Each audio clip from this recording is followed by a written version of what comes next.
What is up, guys? Today we're going to be going over the Apollo RFZ 125. Now, I picked this up for 300 bucks used. Of course, I have some plastic damage, but 50 bucks you can buy all new plastics on Amazon. When I picked this up, it did not run at all. And I'm not talking, a carburetor needed cleaned. I mean, it would not even attempt to turn over, even giving it throttle. I seen what the issue was, so I still bought it. I was like, I see the issue, I'm gonna buy it. And it sucks when this kind of stuff happens because you don't want this to happen to you. You don't want to be selling something for dirt cheap because it doesn't run, and it's a very, very simple fix. It just sucks. But obviously that just means he didn't want it anymore anyways because you didn't look hard enough because it was hanging right there. And the problem was this green wire right here, if you guys see it, this one right here, was pulled out of that plug. It no run when the wire ain't in the plug. A little messed up, but stripped the wire back, showed up in there, put some hot glue on it, and it fired right up. Did not run good. And that brings it on to the next problem with it, was the carb needed cleaned. It sat for like a year or so, didn't get ran, and carb needed cleaned. So I cleaned that up, and it ran like it was new. Well, I wouldn't say like it was new, but it ran pretty good. So after that, I went online. I started looking at some videos on YouTube and realized that there is not a lot of videos on what you can actually do with these things on YouTube. You can actually do quite a bit of things with these bikes, and there's just not a lot of videos. There just isn't. And one of the most videos you see are putting aftermarket carb on it, like I did. I put a 26 millimeter Nibby carburetor on it. I just actually put that on Friday. Today's Sunday, and I just got tuned today. I went riding yesterday because it was running pretty good without tuning it, and then I wrecked it, and then for some reason it would not run at all for like the first 20 minutes, and then it finally started to run, but then I couldn't even crack the throttle open all the way. This is all I could do. So right there, so this is slack right here, so that's nothing. So, but that's about as much throttle as I could give it. If I gave it any more, it'll start sputtering and just die. So obviously there was an issue there. This bike's gonna have its issues.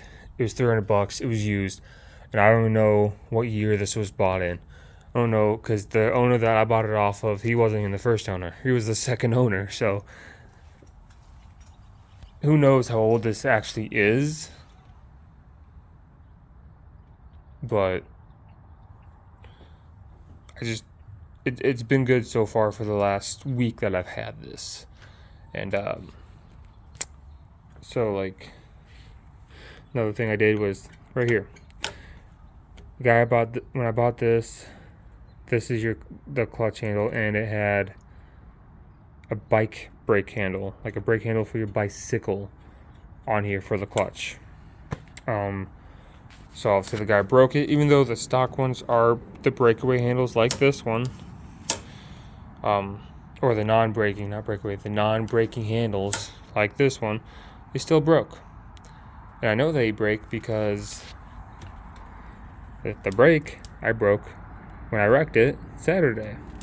And that was the same thing. That one did this too. It just broke. And I really didn't even wreck this. I kind of I went to go around a mud hole because I didn't want to go through it, because these really aren't made for mud holes. Mud at all. It's more or less flat dirt, and like a normal dirt bike. And I went to go around it, and I had to avoid this tree, so I leaned a little too far, and I went to go put my foot down, but couldn't because there's a big rut next to me, so and it slipped in, and the bike just took off because I gave it throttle while the clutch was out, and it just took off out from underneath of me. And then it just laid itself down, and it's not bad, but like I said, it wasn't even that bad of a wreck, and it broke this handle, and it actually bent these handlebars. It's hard to tell on camera, but the handlebar is straight with the bike as of right now. You can see how that tire is bent. Well, not bent, it turned. And but if I straighten the tire up, you can see that right side of this handlebar kicks in a little bit, and the other one's not. And then another tell sign is you can see the center bar, how it goes down at that almost like a diagonal downward slope. That handlebar is bent. I think there's something else bent, but I'll know once I get the new bars on, which I have coming in. These bikes, 24 millimeter or 7/16 inch handlebars, if you guys need to know. So I got that coming in. I got a new throttle coming in. Like I said already, the only two things I've actually done for upgrades was clutch and brake levers. The actual upgrade would be the carb, put a new spark plug in it, and I changed the oil because those two, I don't know when they were done last. I have a new shift lever coming in sometime this week, and this actually, if you guys ever need to, you can adjust these up and down if you need to. It's no big deal. I had to adjust that one up for my boots to fit underneath, or I wasn't gonna be able to ride with my boots. Let's see here. Get onto this new kick lever for the Kickstarter. This is the wrong one. Be mindful when you guys buy stuff on Amazon or just internet in general. Just because it says for the 125cc, the 110, 125, and 150cc engines does not mean it's for your specific engine. Even though this is a 125 and they're all about the same, really. This is a 16 millimeter hole, and these bikes use a 14 millimeter, and I have another one coming in today, so I will have one. Not a big deal.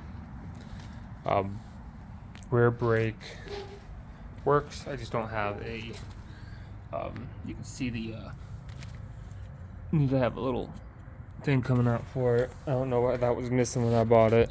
No big deal. Buy that eventually. I got a new coil pack, a performance coil pack by Nibby coming in for this. I got new jets because even though that carburetor is pretty well tuned for where it's at right now, I'm pretty sure I need a bigger main jet, and maybe even a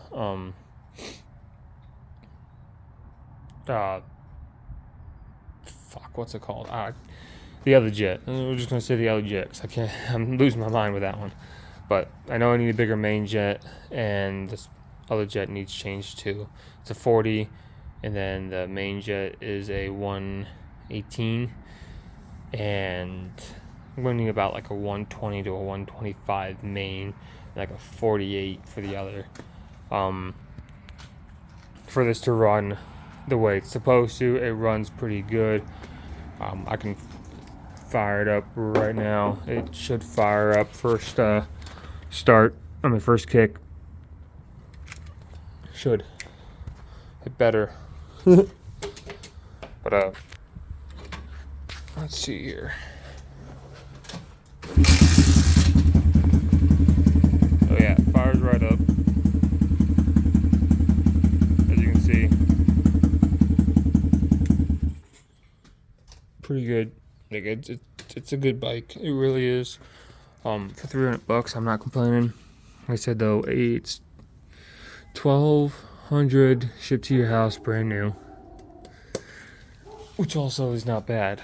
I have about $300 invested into this, so all in all, it's $600 for upgrades plus the bike.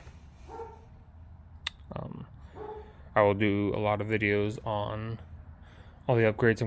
On the upcoming upgrades only because there's not many videos of upgrades for these bikes. The main video you will see when you search for these bikes is a carb upgrade, and that is about it, guys. That's literally the biggest thing you're gonna find. It's hard to find any other video about this.